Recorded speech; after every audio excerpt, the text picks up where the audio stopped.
Hi guys welcome to our channel. ప్రస్తుతం మనతో పాటు దామ బాలాజీ గారు సీనియర్ జర్నలిస్ట్ ఉన్నారు. వాటితో ఒకసారి మాట్లాడదాం. సార్ నమస్కారం.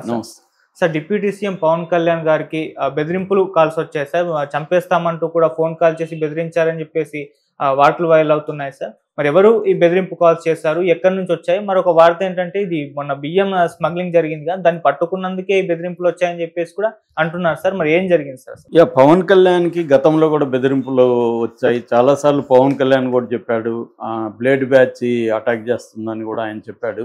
నా మీద హత్యా ప్రయత్నం చేస్తున్నారని కూడా గతంలో చెప్పాడు. అయితే గతంలో చెప్పడం వేరు, ప్రతిపక్షంలో ఉన్నప్పుడు ఇలాంటివి కామనే. నాకు ప్రాణభయం ఉందను, అంటే అధికారంలో ఉన్న పార్టీల మీద ఏదో ఒక ఆరోపణలు చేయడం అనేది కామనే.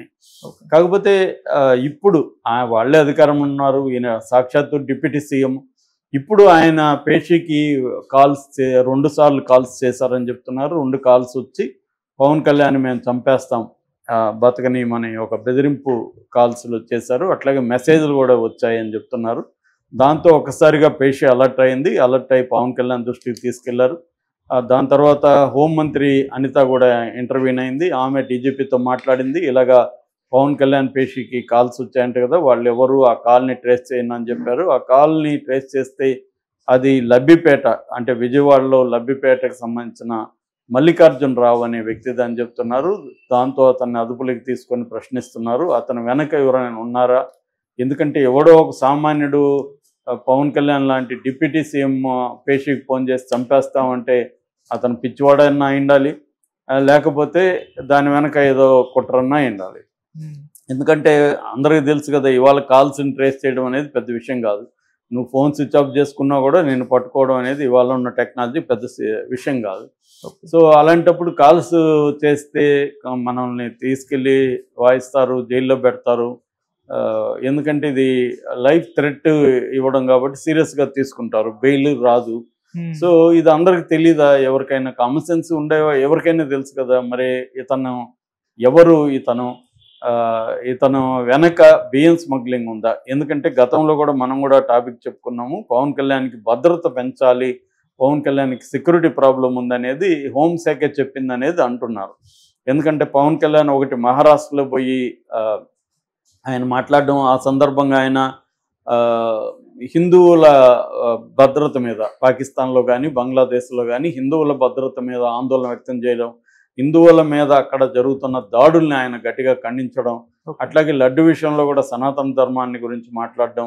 ఇలాగ పవన్ కళ్యాణ్ ఏంటంటే నేషనల్ లెవెల్లో బీజేపీ వాళ్ళ కంటే కూడా హిందూ మతానికి సంబంధించిన విషయాల మీద గట్టిగా మాట్లాడడం, ఇండైరెక్ట్గా, డైరెక్ట్గా ఏమీ అనట్లేదు కానీ ఇండైరెక్ట్గా ముస్లింలకు సంబంధించి యాంటీగా మాట్లాడడం అనేది కనిపిస్తుంది అనేది ఒక విమర్శ ఉంది. దాంతో ఆయనకి టెర్రరిస్టుల నుంచి థ్రెట్ ఉండొచ్చు అనేది ఒక ఇది. రెండోది, గతంలో మావోయిస్టులు కూడా ఆయన మీద లేఖ రాశారు యాంటీగా. సో మావోయిస్టుల నుంచి కూడా ఆయనకి థ్రెట్ ఉండే అవకాశం ఉంది అనేది గతంలో కూడా మాట్లాడారు. మూడవది, ఇటీవల ఆయన బియ్యం స్మగ్లర్ మీద చాలా సీరియస్గా ఆయన తీసుకున్నాడు. అందువల్ల దాని మీద సిట్టేశారు. లేకపోతే చంద్రబాబు దాన్ని అంత సీరియస్గా తీసుకుని ఉండేవాడు కాదు. పవన్ కళ్యాణ్ వల్లనే బియ్యం కాకినాడ పోర్టులో బియ్యం స్మగ్లింగ్ కావచ్చు, నిన్న విశాఖ పోర్టులో కూడా పీడిఎస్ బియ్యం, పబ్లిక్ డిస్ట్రిబ్యూషన్ సిస్టమ్, అంటే రేషన్ బియ్యం, అక్కడ కూడా నిన్న ఆయన ఎవరు Nadendla Manohar civil supplies minister వెళ్ళి పట్టుకున్నాడని చెప్తున్నారు.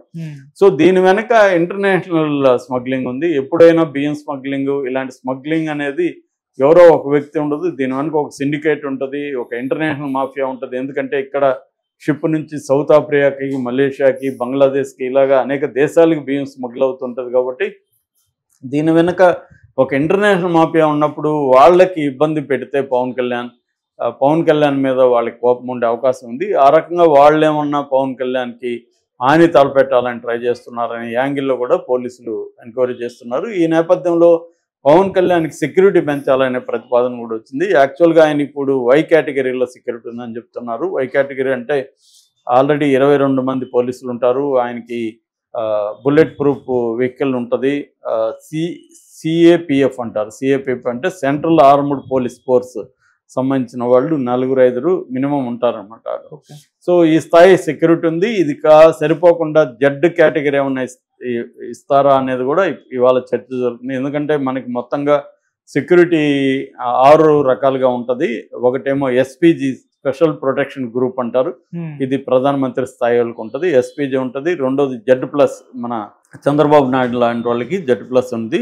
తర్వాత Z కేటగిరీ ఉంటుంది, దాని తర్వాత Y+ ఉంటుంది, Y ఉంటుంది, X ఉంటుంది. మొత్తం 6 రకాల కేటగిరీలు ఉంటాయి. ఇందులో పవన్ కళ్యాణ్కి మొన్నటి వరకు X ఉంది, దాన్ని Yకి పెంచారని చెప్తున్నారు. ఇప్పుడు Y+ కానీ Z కానీ ఇవ్వాలనేది డిమాండ్ చేస్తున్నారని చెప్తున్నారు. ఎందుకంటే పవన్ కళ్యాణ్కి థ్రెట్ ఉంది.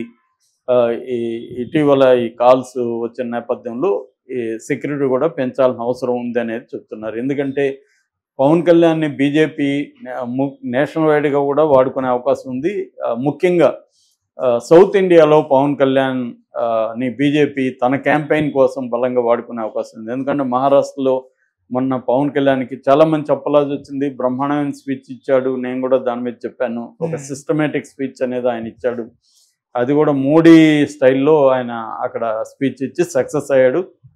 రెండవది ఆయన ప్రచారం చేసిన ఎమ్మెల్యే నియోజకవర్గాలు అందరూ కూడా మహాయుతి వాళ్ళు గెలిచారు, ఆ కూటమి వాళ్ళు గెలిచారు. కాబట్టి పవన్ కళ్యాణ్ సక్సెస్ అయ్యాడు.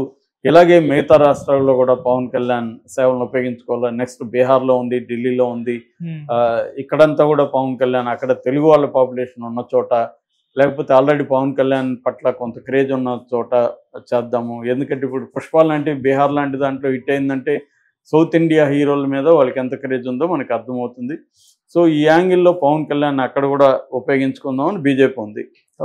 ముఖ్యంగా అయితే సౌత్ ఇండియాలో పవన్ కళ్యాణ్ తెలియని వాళ్ళు ఎవరు ఉంటారు కాబట్టి సౌత్ ఇండియాలో పవన్ కళ్యాణ్ని ఉపయోగించుకుందాం ఉంది. ఆ రకంగా కూడా పవన్ కళ్యాణ్ కొంత ఫ్రీగా తిరగాల్సిన పరిస్థితి ఉంటుంది. తిరగాలనుకుంటే ఆయనకి సెక్యూరిటీ లేకుండా తిరగడం అనేది కొద్దిగా రిస్క్ అనేది ఇప్పుడు చెప్తున్నారు. సో లేటెస్ట్గా ఈ ఫోన్ చేసిన మల్లికార్జునరావు ఎవరు, అతను వెనక ఏ శక్తులు ఉన్నాయి, లేకపోతే అతనికి ఏమన్నా మెంటలీ డిస్టర్బ్డ్గా అయ్యా, లేకపోతే పవన్ కళ్యాణ్ పట్ల అతనికి ఎందుకు వ్యతిరేకత ఉంది, దాని వెనక ఏమన్నా వైసీపీ శ్రేణులు ఏమైనా ఉన్నారా, ఇవన్నీ కూడా విచారణ జరుపుతున్నారు. ఇది ఒక సంచలనం అనేది చెప్పుకోవాలి.